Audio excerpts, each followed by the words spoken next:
So in my view, the answer is not to do it country to country. So one country deciding we'll send it here or we'll send it there.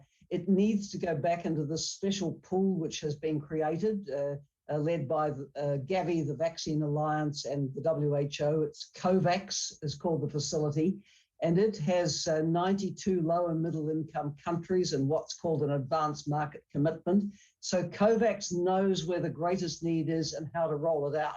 And what I would really urge is that all the redistribution of doses from high-income countries to low and low middle income countries goes through this special mechanism that has been created. Ma'am, good morning. Tanveer joining in this conversation. How do you feel about the whole patent waiver issue? Because the US is under tremendous pressure to actually send out more supplies to the world. And, there's that debate going on between increasing access to supplies versus giving away the IP code. And where do you stand on that debate? So I think there's three tracks to the vaccine debate. Track one is redistribute the surplus that the high-income countries have got now. Next year's too late. We need more now. That's the first thing. The second thing is these G7 countries have big pharma in their countries.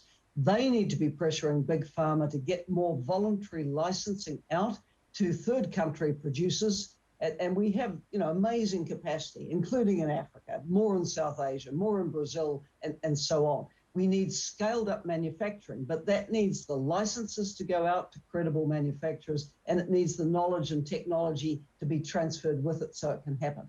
The third part of the trifecta, as they say at the races, is the TRIPS waiver. In my humble opinion, there should be a provision under TRIPS that whenever a pandemic is declared, you waive intellectual property rights. We shouldn't be having to mess around to negotiate this pandemic by pandemic. We need a standing provision.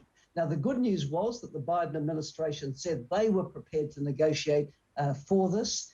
Unfortunately, not all in the G7 have said that.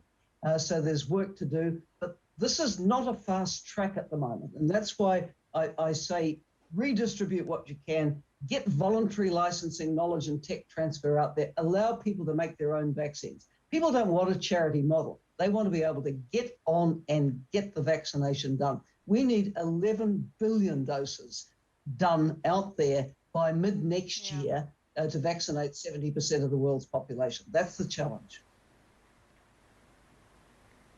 Yeah, and I share a sentiment on that. Even on the timeline, ma'am, I do want to get your thoughts in.